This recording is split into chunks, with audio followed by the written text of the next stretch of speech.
Hi everyone, this is my little Palomino Pacifino Sunny, and today he and I are going to show you how to put on a Western saddle.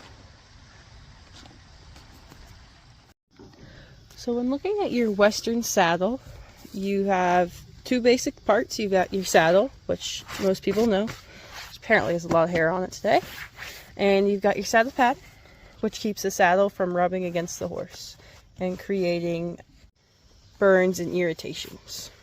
When you look down here, you also have your cinch or your girth, which holds the saddle onto your horse better than it already fits. You have a back one and a front one. You don't tend to use the back one, but sometimes you have them for looks, or sometimes you need them, or not per se need them, but use them in bronco riding. The main thing when saddling your saddle is that the pommel and the horn and the gillet should sit on top of your horse's withers and should sit on their back, not behind it, or way up here on the neck, which I'll show you examples of. So when you look at this, does this look right? Does that look like it'd be comfortable? If I were to put a saddle on your neck and ride you, would it be comfortable? Or would it be better if it was more even on your back, like so, so the weight was more properly, what's that word? Spread out. Yes, the weight was more properly spread out. And yes, I know my saddle pad is incorrect currently because I just moved the saddle back. He was just looking at me like, what the crap. But now guys, this has to be right, doesn't it? This is how the saddle should go on my horse, isn't it? I'd fit perfectly. I'd be so balanced right here. It'd be amazing. Are you mad at me? You know, like it there. He's over here sighing me out. You're not supposed to do it like that, Aubrey, are you? Are you? So when putting your saddle on your horse, we usually recommend, especially during summer when they tend to move their withers because of flies, you put the saddle pad a little above or where the end of their withers are, about here, so it will gradually slide back. So let me show you that. My saddle pad is now placed just above or just at the end of his withers, or just above, because really the end would technically be here, so just above his withers, making the saddle pad look even. Ta-da! So then when I throw the saddle on, I won't really throw it, I'll sit it on his back. The cinch and the saddle should all, oh, how do I put this? The horn, and then you'll have your gillet. It will come in a line down to right here. We're here, and the cinch will be here, and it will hold the saddle onto the horse.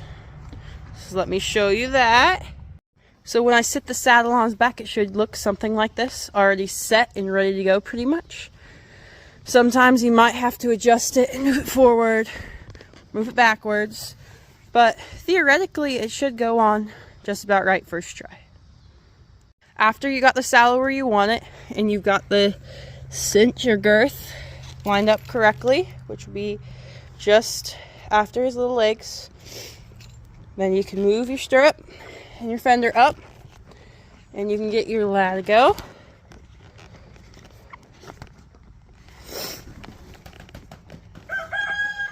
So since I'm doing this with one hand, I had to do this first loop. But first, you're going to get your latigo, and you're going to stretch it all the way out, right?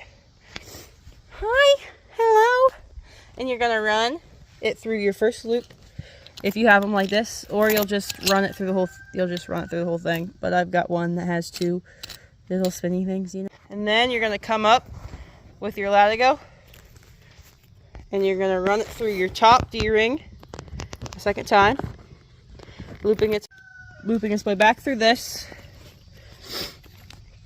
and coming out. And after you got this, you're going to have should have some extra slack, probably this much, not this much. This cinch right here is a little too big for him.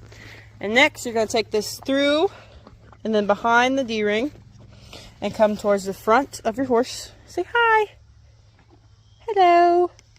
And then you're going to come back and you're going to loop around the back of the D-ring, and you're going to go behind the horse, and then you're going to go in front to go towards the front of the horse. And then once you get it under this D-ring, you're going to go down and through like so.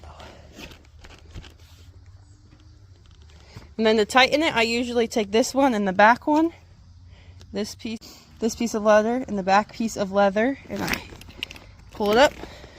And then I take this and I undo it, pull it tight, and then you can put it through this, the top of my head, and you put it down like that. Put your stirrup down, and voila. And then if you have a back cinch, which you don't really need, you can grab it, run it through this, let it go. See, guys, totally being sarcastic. Stick that through there, and then you should check and make sure everything on your horse looks right before you go for the ride, and make sure everything on your horse looks nice and fit. This saddle pad could be moved up a little bit, but you know, as long as this saddle is not rubbing the horse, it'll be all right. Also, when saddling a horse, you always saddle from the left. You always saddle from the left side. You also mount from the left side. In my opinion, I will get a lot of hate for this probably, but I believe you can saddle from either the left or the right, so your horse gets used to it in case there is an inexperienced rider riding your horse, or somebody is not around to help them with the horse's stuff. So it's always good for them to be used to people riding on both sides. See, like if I were to come over here on the right side, which is technically the wrong side, and hop on my horse, he would not mind. He also does not mind if I dismount from the right side. You see? Look at him. My big boy. But he also doesn't care if I mount from the left side. See? He also doesn't care if I dismount from the left side. Teaching our horse to be used to everything is perfect. So, when you're done, your saddling should look similar to this, except you may have a chest plate, which I do not have for this saddle because of this reason right here. This D-ring is missing. You will probably also have a bridle or a bitless bridle. Hello. Hello. In which cases will help you steer the horse. You should use mostly leg power, but you know, some people like their reining. Anyways, here's what the saddle looks like and the handsome fella. Say goodbye.